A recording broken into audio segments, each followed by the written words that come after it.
नमस्कार, मैं हूं ज्योति प्रकाश रंगा। आप देखना शुरू कर चुके हैं आरएम न्यूज़ बीकानेर। मेरे यूट्यूब चैनल ज्योति टाइम्स पर आरएम न्यूज़ और बीकानेर संभाग की तमाम खबरें और ताज़ा तरीन हालात देखने के लिए मेरे यूट्यूब चैनल को ज़्यादा से ज़्यादा सब्सक्राइब करें, उसको ज़्यादा से ज़्यादा शेयर भी करें और अपनी प्रतिक्रियाएं भी लिख भेजें।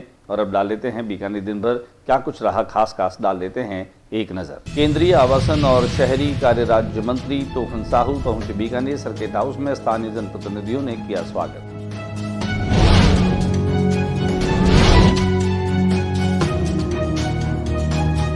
केंद्रीय बजट को लेकर के और तोफन साहू ने पत्रकारों से की बातचीत।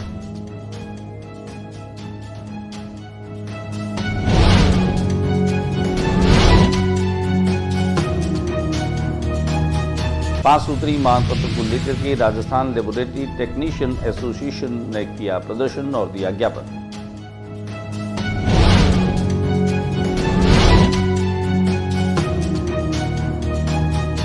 राजस्थानी भाषा की मान्यता को लेकर के मोर्टियार परिषद ने दिया ज्ञापन।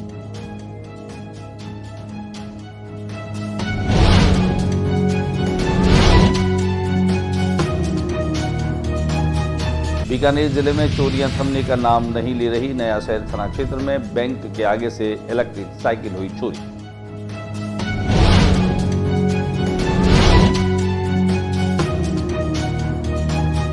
संभागीय आयुक्त ने राजस्व अर्जन से संबंधित विभाग के अधिकारियों की ली बैठक।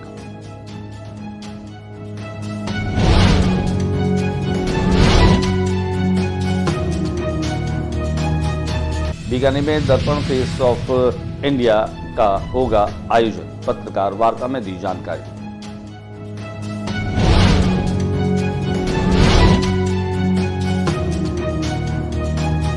गिरदी में 3 मासूमों की मौत के बाद न्याय दिलाने की मांग को लेकर ग्रामीण पहुंचे पैदल ही कलेक्ट्रेट पर। हनुमान बेनीवाल भी पहुंचे।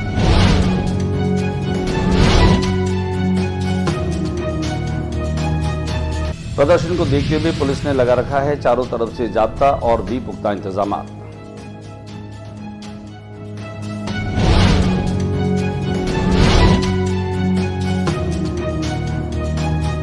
और अब खबरें विस्तार से। केंद्रीय शहरी और आवास कार्य राज्य मंत्री तोफन साहू बीकानेर में पहुंचे। बीकानेर में वे सर्किट हाउस पहुंचे, जहां पर उनका स्वागत बीकानेर की भारतीय जनता पार्टी के नेताओं ने और कार्यकर्ताओं ने किया।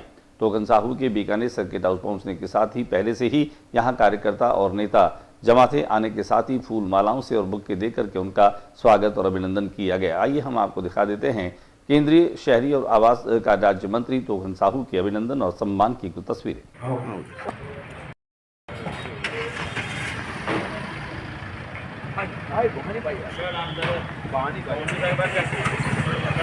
तोफन साहू बीकानेर में पहुंचे। उन्होंने पत्रकारों से भी बातचीत की। पत्रकारों से बातचीत करते हुए उन्होंने केंद्रीय बजट पर चर्चा की। केंद्रीय बजट को लेकर के उन्होंने कहा कि प्रधानमंत्री नरेंद्र मोदी के विकसित भारत 2047 के सपने को साकार करने की दिशा में ये बजट है और आम जन को राहत पहुंचाने वाला है। सभी वर्गों को विशेष रूप से ध्यान में रखा गया है। कुल मिलाकर के तोफन साहू ने केंद्रीय बजट को लेकर के कहा कि यह भारत के विकास की यात्रा को और मजबूती से आगे बढ़ा रहा है। दिखाएं हम आपको क्या कुछ कहा तोफन साहू ने। बजट 2025-26 वित्त के जो पेश किया गया है, ये विकसित भारत के संकल्प को पूरा करने वाला बजट है। माननीय प्रधानमंत्री जी ने कहा, इसका नाम दिया कि हमारे ज्ञान पर आधारित गरीब, किसान, युवा और महिलाओं को ध्यान में रख करके बजट लागू किया गया है। और यह पूरे देश के विकास के लिए ये बजट है, सबके लिए इसमें प्रावधान है। इसमें राजस्थान को भी रेलवे के लिए, शहरी विकास के लिए, उड़ान योजना के माध्यम से सभी क्षेत्रों में राजस्थान अपनी 5 सूत्री मांग को लेकर के और राजस्थान लेबोरेटरी टेक्नीशियन कर्मचारी संघ ने कलेक्ट्रेट के आगे प्रदर्शन किया। ग्रेड पे 4200 समय पर डीपीसी पैरामेडिकल भर्ती सहित 5 सूत्री मांग को लेकर अखिल राजस्थान लेबोरेटरी ग्रेड पे 42 समय पर डीपीसी और पैरामेडिकल भर्ती को लेकर के ये प्रदर्शन किया गया। प्रदर्शन करने वाले कर्मचारियों में रोष है कि हरियाणा, उत्तराखंड और पश्चिम बंगाल सहित अनेक राज्यों में राजस्थान से कम शैक्षणिक प्रशैक्षणिक योग्यता के बावजूद उन्हें ग्रेड पे 4200 मिल रही है, जबकि राजस्थान में ग्रेड पे 2800 ही मिल रहा है, जिसे लेकर के ये आंदोलित है। राजस्थान कर्मचारी संघ राजस्थान अपनी मांगों को लगातार कई वर्षों से उठा रहा है, लेकिन आज तक एक भी मांग पूरी नहीं हुई। इसमें हमारे कई फाइनेंशियल मुद्दे जैसे 4200 पे ग्रेड पे और डीपीसी और समय समय पर पैरामेडिकल स्टाफ की भर्ती, स्टाफिंग पैटर्न लागू करना, ये मांगे हमारी दौलत मुख्य माते हैं और इनमें आज तक कोई मांग पूरी नहीं है। इसके लिए आज लेफ्टिनेंट कर्मचारी संघ ने अपने ज्ञापन देने का आह्वान किया जिला कलेक्टर महोदय के नाम से। राजस्थानी भाषा की मान्यता को लेकर के और मोटियार परिषद के कार्यकर्ताओं ने आज अपने मुंह पर ताला लगा करके अपना विरोध प्रदर्शन किया। उनका कहना है कि सरकार एकदम गूंगी हो गई है, किसी की बात नहीं सुन रही, इसलिए बोलने का कोई फायदा नहीं। परिषद के रामावतार उपाध्याय ने कहा कि मुंह पर ताला लगाने का एक सांकेतिक और प्रतीकात्मक विरोध प्रदर्शन मात्र है। आज हम कोई दूसरी बोली बोले, अच्छा है कि हम अपनी मायड़ भाषा ही बोले। राजस्थानी को मान्यता मिलनी चाहिए। इस राजस्थानी भाषा को मान्यता दिलाने के लिए हम बहुत लंबे समय से संघर्ष कर रहे हैं। हमारी भाषा ने मान्यता दो, हमारी मांग मोटी नहीं, हमारी मांग मोटी। युवा है मैदान में, हमारी भाषा ने मान्यता दो, रोटी नहीं, हमारी मांग मोटी नहीं, भाषा मांगा रोटी नहीं, हमारी हमारी भाषा ने मान्यता दो, रोटी नहीं, हमारी मांग मोटी नहीं, भाषा मांगा रोटी नहीं, हमारी मांग मोटी नहीं। राजस्थानी भाषा ने मान्यता वास्ते पिछले 80 सालों संघर्ष कर रही है, बिना आज भी मान्यता कौन मिली। आपने मुंडे पर जबान पर ताड़ो लगा दियो, फिर वास्ते राजस्थानी मोटियार परिषद रे बैनर तले और धरनो प्रदर्शन और मुंडे पर ताड़ो लगा थीम पर प्रदर्शन करियो गयो है, ताकि हमारी अर्जी है केंद्र सरकार सु की 8वीं अनुसूची में राजस्थानी भाषा ने शामिल करे और राज्य सरकार रे मुख्यमंत्री नाम ज्ञापन है कि वो राजभाषा रो दर्जो दे और महासगारी मान्यता राजस्थानी भाषा ने मान्यता दे, महासगार रो मान बढ़ावे। बीकानेर जिले में चोरियां थमने का नाम नहीं ले रही। ताजा मामला है नया शहर थाना क्षेत्र में एक बैंक के सामने खड़ी इलेक्ट्रिक साइकिल की चोरी हो जाने का। बीकानेर जिले में चोरियां लगातार हो रही है। आए दिन अज्ञात चोर बंद मकान, दुकानों को निशाना बना रहे हैं, साथ साथ वाहनों की चोरियां भी कर रहे हैं। ताजा मामला यही है कि नया शहर थाना क्षेत्र में एक बैंक के आगे से इलेक्ट्रॉनिक साइकिल चोरी जो है वो सीसीटीवी फुटेज में भी कैद हो गई। जानकार सूत्रों के मुताबिक गोकुल सर्किल के पास में स्थित बैंक ऑफ बड़ौदा की शाखा के सामने दिन दहाड़े एक युवक ये साइकिल चुरा कर ले गया। सीसीटीवी में इसे साइकिल ले जाते हुए साफ तौर पर देखा जा सकता है।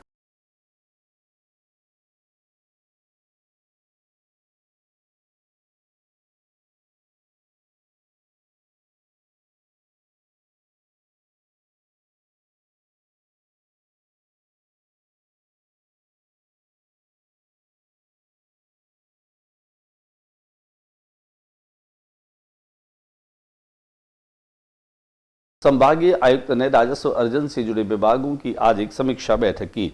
100% लक्ष्य प्राप्ति के निर्देश दिए। संभागीय आयुक्त डॉक्टर रवि कुमार सुरपुर ने शुक्रवार को राजस्व अर्जन की प्रगति की समीक्षा बैठक ली। बैठक में बीकानेर के अधिकारी मौजूद रहे, वहीं हनुमानगढ़, गंगानगर, चूरू के अधिकारी भी वीडियो कॉन्फ्रेंस के माध्यम से जुड़े। दिखाते हैं आपको इस बैठक की तस्वीर।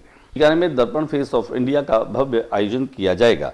इस बाबत एक पत्रकार वार्ता का आयोजन रखा गया। दर्पण फेस ऑफ इंडिया सीजन 6 जो करण सोनी दर्पण फेस एंटरटेनमेंट के बैनर तले आयोजित किया जा रहा है। बीकानेर में प्रतिष्ठित आयोजन की शुरुआत हुई थी। इस इवेंट का सीजन 1 बीकानेर के लालगढ़ पैलेस में हुआ था। अब तक ये आयोजन इंदौर, मुंबई, आसाम, जोधपुर और दिल्ली सहित कई शहरों में सफलतापूर्वक संपन्न हो चुका है।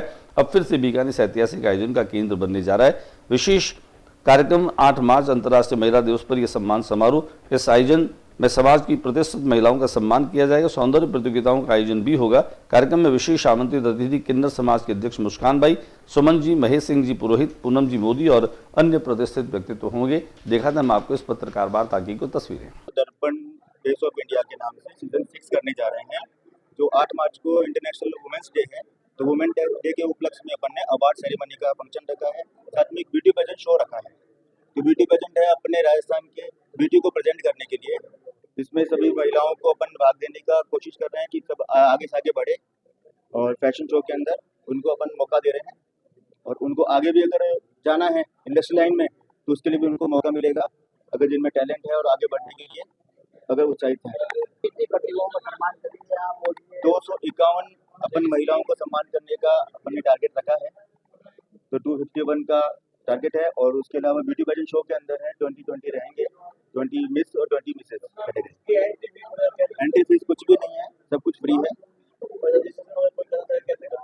रजिस्ट्रेशन ऑनलाइन फॉर्म मिलेगा उनको, तो सब कुछ फॉर्म फिल करके और दे सकते हैं।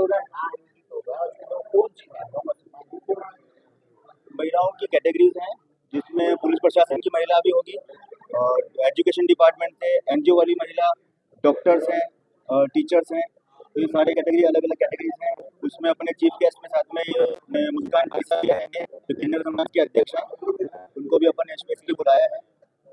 केरली गांव में 3 मासूम बच्चियों के कुंड में डूबकर मौत हो जाने के बाद में लोग आक्रोशित, उन्हें न्याय दिलाने को लेकर के गांव से पैदल चल करके लोग कलेक्ट्रेट पर पहुंचे। यहां कलेक्ट्रेट पर आरएलपी के सुप्रीमो हनुमान बेनीवाल भी पहुंच चुके हैं।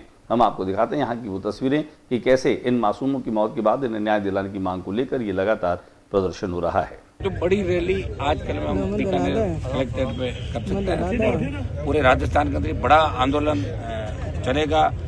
प्रदेश का प्रत्येक जवान, किसान, महिलाएं जो भी देखते हैं वो एक ही बात कहते हैं कि मासूम बच्चे हैं, इन मासूम बच्चों के मामले में सरकार इतनी संवेदनशील क्यों नहीं है। ये सब लोग पूरा राजस्थान चाह रहा और हम न्याय लेके यहाँ से उठे। क्या कर रहे हैं आप?